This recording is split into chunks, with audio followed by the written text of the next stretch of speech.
Unti na lang, matatapos na rin. Ayan na mga boys, pakpakan na sila.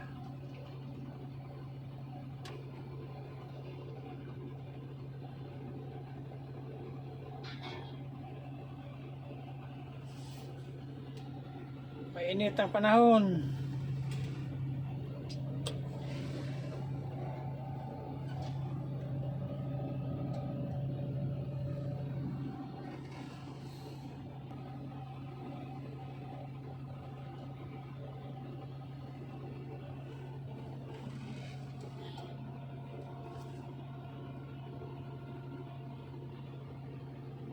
Kunting-kunti na lang, matatapos na. Sisibat na naman. Punta na naman ang ibang project.